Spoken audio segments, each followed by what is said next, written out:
Baik Ibu, siap. Sebelum mulai belajar hari ini, yang Merdeka kita berdoa terlebih dahulu. Berdoa dimulai. Berdoa selesai. Memberi salam. Assalamualaikum warahmatullahi wabarakatuh. Assalamualaikum warahmatullahi wabarakatuh. Baik anak-anak, hari ini kita akan belajar tentang strategi pemberdayaan komunitas berbasis kearifan lokal, kelestarian lingkungan, dan keberlanjutan. Oke, sebelum Ibu masuk, di sini Ibu mau bertanya, di sini siapa yang tahu tentang komunitas? Saya Ibu. Aku komunitas. Saya nggak apa-apa. Boleh? Komunitas yang perkumpulan itu perkumpulan orang yang sama-sama memiliki tujuan dan harapan yang ingin dicapai secara bersama. Betul sekali. Jadi komunitas itu adalah kelompok sosial yang memiliki tujuan yang sama. Lanjut, di sini siapa yang tahu tentang apa contoh komunitas di lingkungan kalian? Komunitas pencinta fotografi. Lagi? Komunitas bangsa Ingin Bu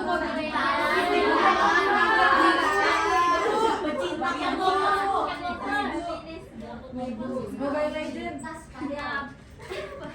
Oke, terima kasih anak-anak. Betul sekali. Jadi komunitas itu bentuknya bermacam-macam dan banyak ya. Jadi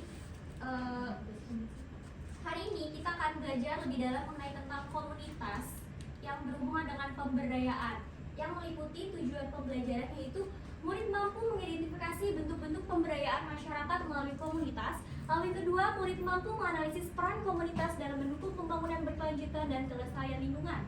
Lalu yang terakhir, murid mampu merumuskan gagasan pengembangan dan solusi atas tantangan yang dihadapi komunitas melalui presentasi hasil analisis kasus.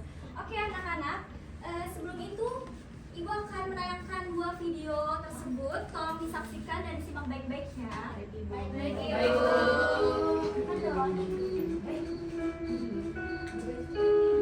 Kami bangga menjaga warisan dunia. Sistem pengairan sawah yang kami sebut dengan subak. Sudah ratusan tahun sistem irigasi ini kami terapkan agar air mengalir dengan adil ke setiap lahan sawah. Sehingga tiap jengkal lahan kami menghasilkan padi yang syarat kebaikan. Subak dalam merawat tali keharmonisan kami sebagai manusia, baik dengan alam, dengan sesama, dan yang Maha Esa. Di sebuah desa yang masih menjunjung tinggi tradisi subak, air mengalir jernih membelah sawah-sawah hijau yang subur. Sistem irigasi ini bukan hanya warisan budaya, tapi juga penopang kehidupan bagi para petani dan makhluk hidup di sekitarnya. Namun, sayangnya sebagian warga mulai tidak peduli. Sampah-sampah dibuang begitu saja ke saluran air subak. Plastik, sisa makanan, hingga dedaunan menyumbat aliran air. Akibatnya, air tidak lagi mengalir merata ke seluruh sawah. Beberapa area sawah pun mengalami kekeringan. Tanaman padi gagal tumbuh, dan harapan panen pun semakin memudar. Tak hanya manusia yang terdampak, makhluk hidup seperti katak, ikan kecil, dan serangga air mulai mati satu persatu. Lingkungan yang dulunya sehat, kini tercemar. Oke, setelah tadi kalian melihat dan menyaksikan 2 video tadi, terjadi perubahan apa di dalam 2 video itu tentang Subak Bali? Ada yang bisa volunteer? Bu, saya ingin menjawab. Oke. Kalau di video yang awal itu kan kawasan irigasi yang disebut Subak di Bali itu masih bersih dan aliran sawahnya juga masih mengalir ke deras ya. Sedangkan di video perubahannya itu gara-gara banyak sampah jadi macet gitu loh irigasinya Bu. Baik, terima kasih. Ada lagi kah? Ibu, saya mau jawab. Silakan. Oke. Menurut saya itu jawaban saya hampir mirip sama Sofi, tapi saya menambahkan jika video Audi Subak Bali itu masih bersih dan asri. Sedangkan perubahannya kemacetan irigasi akibat sampah sehingga banyak sawah tidak mendapatkan pengairan dengan baik, Bu. Baik, terima kasih anak-anak. Betul sekali. Jadi video awal tadi adalah video awal tentang perubahan Subak Bali yang awalnya itu terawat, bersih. Jadi itu merupakan ikonik Bali, yaitu dinamakan dengan Subak Bali. Lalu beberapa waktu kemudian Subak Bali itu menjadi tercemar, banyak sampah, lalu lingkungannya menjadi kumuh seperti itu anak-anak. Lalu selanjutnya ada yang membaca PPT tentang definisi komunitas di sini? Ibu, Boleh silakan. habitat pemberdayaan komunitas. Apa itu komunitas? Komunitas adalah kelompok orang dengan kesamaan minat, tujuan atau lingkungan yang bekerja sama untuk mencapai hasil positif dalam masyarakat seperti komunitas sosial, lingkungan, atau ekonomi. Nah, di sini ada definisi sosiologisnya, yaitu pemberdayaan komunitas atau community empowerment adalah proses untuk meningkatkan keberdayaan agar mampu mengelola sumber daya secara mandiri. Oke, baik, terima kasih Anis. Jadi benar sekali, pemberdayaan komunitas itu adalah dukungan untuk masyarakat untuk menyelesaikan masalahnya secara mandiri. Oke, selanjutnya siapa yang mau baca tentang 3 pilar utama Panglipura Bali? Boleh silakan Dian. Oke, 3 pilar utama strategi Panglipura Bali. Nah, kehidupan masyarakatnya ini biasanya itu mengandalkan sektor agraris atau pertanian dan peternakan tradisional. Nah, akses jalan juga masih berupa tanah dan letaknya yang berada di dataran tinggi. Bali membuat desa ini tuh jarang dikunjungi oleh masyarakat luar. Nah, 3 pilar utama dari strategi Panglipura Bali ini, yang pertama ada kearifan lokal, di mana komunitas adat mematuhi hukum adat awik-awik yang melarang penebangan pohon bambu secara sembarangan. Nah, bambu hanya boleh ditebang pada hari baik tertentu untuk keperluan adat atau perbaikan rumah. Nah, yang kedua yaitu pelestarian lingkungan. Gotong royong memilah sampah dari rumah masing-masing. Setiap pekarangan diwajibkan menyediakan tempat sampah yang estetik dan terdapat sanksi adat bagi siapa saja yang membuang sampah sembarangan. Dan pilar ketiga yaitu keberlanjutan, di mana warga lokal diberdayakan untuk membuka usaha homestay, menjual kerajinan bumbu hasil budidaya hutan adat, sehingga menciptakan lapangan kerja berkelanjutan agar anak muda lokal tidak perlu merantau atau meninggalkan desa. Oke, terima kasih Dian. Jadi dari sini Bu mengambil contoh dari Desa Panglipura Bali, yaitu desa wisata di Bali. Jadi pemberdayaan di desa tersebut ada kearifan lokal. Jadi contohnya seperti mematuhi hukum adat, pelestarian lingkungan dengan gotong royong, dan keberlanjutannya itu dengan membuka usaha seperti itu. Jadi ada lagi yang mau baca slide selanjutnya tentang inisiator pemberdayaan? Boleh Zura? Oke, inisiator pemberdayaan pada pelaksanaan desa Panglipura Bali yang pertama ada pemerintah sebagai penyedia stimulus melalui program nasional, contohnya seperti pemerintah Kabupaten Bali yang menerbitkan surat keputusan resmi yang menunjuk Panglipuran sebagai desa wisata. Kemudian yang kedua ada swasta atau LSM melalui CSR atau Corporate Social Responsibility dan pendampingan LSM. Contohnya ada pada perbaikan jalan utama menuju desa, fasilitas lahan parkir umum di luar batas gerbang adat, serta fasilitas sanitasi dasar. Kemudian yang ketiga ada masyarakat, aksi kolektif warga untuk memperbaiki kondisi secara mandiri. Contohnya seperti gotong royong masyarakat untuk menciptakan lingkungan bebas dari sampah dan membuat produk UMKM setempat untuk dijual kepada klien. Betul sekali, terima kasih Azura. Jadi Ibu mengambil di sini tentang inisiator pemberdayaan dari contoh tadi Desa Panglipura Bali yang memerintahkan tentang Kabupaten Bali untuk ada juga tentang swasta LSM dan masyarakat untuk melakukan gotong royong. Selanjutnya ice breaking. Yeay. Oke, boleh kalau kayak gitu kalian bentuk berdua kelompok, dan diantara kalian ada bolpen atau pensil. Ada yang mau membantu Ibu ke depan? Boleh? Boleh nih. Oke, boleh. Berdua Bu. Berdua boleh, berdua. Jadi nanti kalau bilang sakit pegang perut, boleh semuanya berdiri. Oke. Kalau sakit pegang perut, kalau sikut pegang sikut, kalau sikat langsung mengambil barang di antara kalian berdua. Ganti. Ini barang apa nih? Apa aja? Di sini boleh, ya di situ boleh. Ayo, yang satu memang seperti adanya. Ini sombong pun boleh. Boleh. Mana Bu?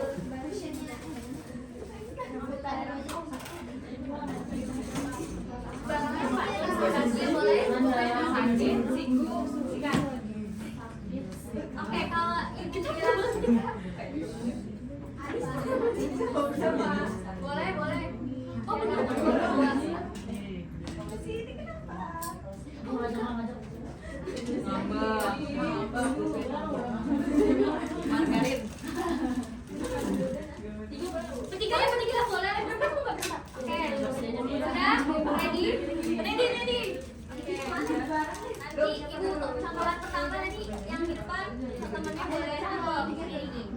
Oke, kalau ibu bilang sakit, sikut, sikat.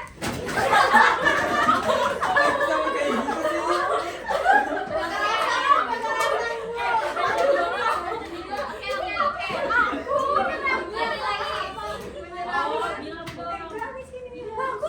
Lagi. Oke, di depan boleh contohin.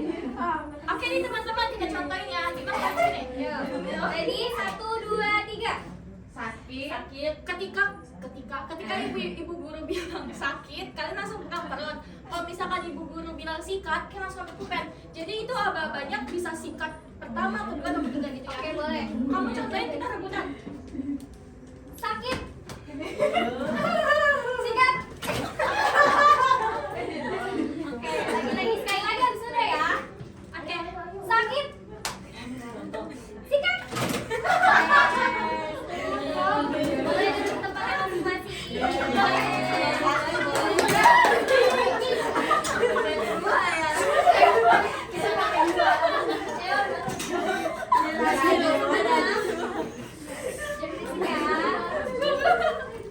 anak-anak, kalian boleh pulang ke sini.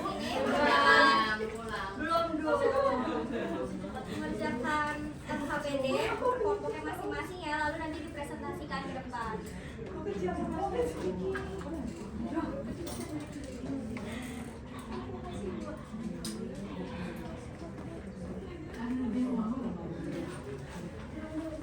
Waktunya 2 menit dari sekarang ya anak-anak. Oke.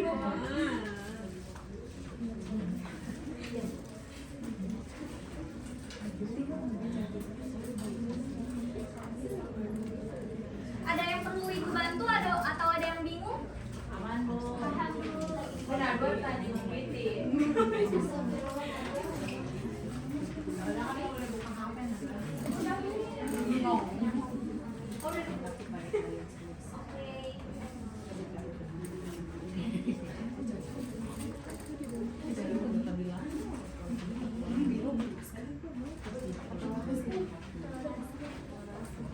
Sudah selesai? Belum.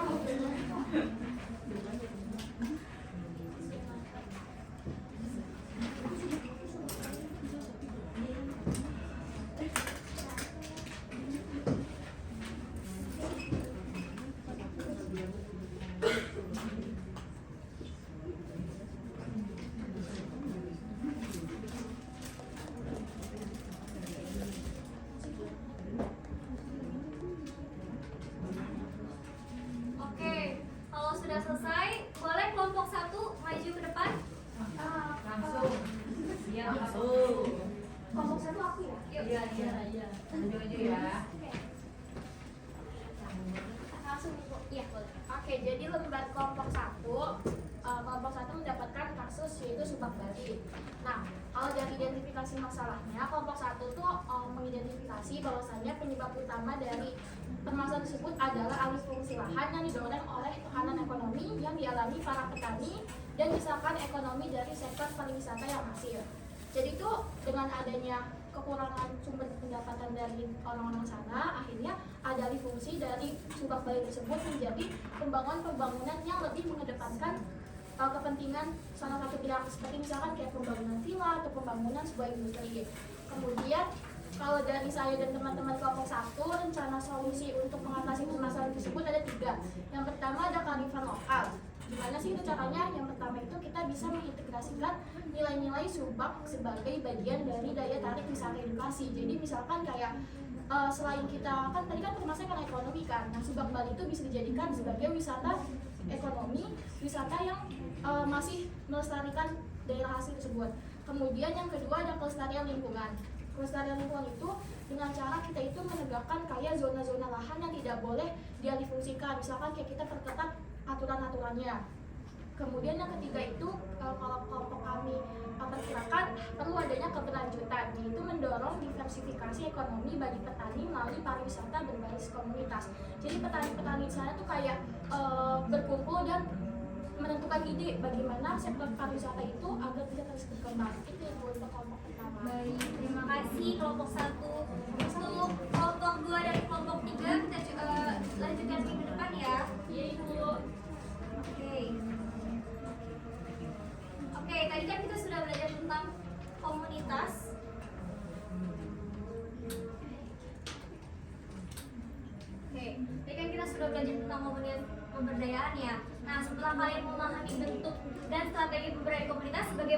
pendapat kalian berkontribusi dalam mendukung lingkungan atau masyarakat di sekitar? Ada yang mau menjawab? Boleh. Dengan cara mendukung ini tuh kalau misalkan tadi ketemu kita ada bank sampah, kita bisa dukung program itu dengan membuang sampah sesuai dengan tempat pemilahan dulu. Oke, ada lagi?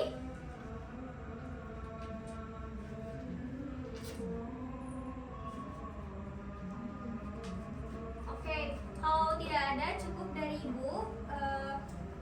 Kesimpulan yang dapat kita tarik pada hari ini, jadi pada intinya komunitas itu berperan penting untuk memberdayakan masyarakat menjadi pedoman pada kearifan lokal, kepemimpinan, dan keberlanjutan. Baik.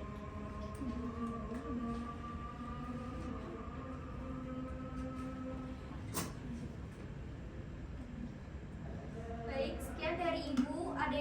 Ada saran atau masukan? Tidak boleh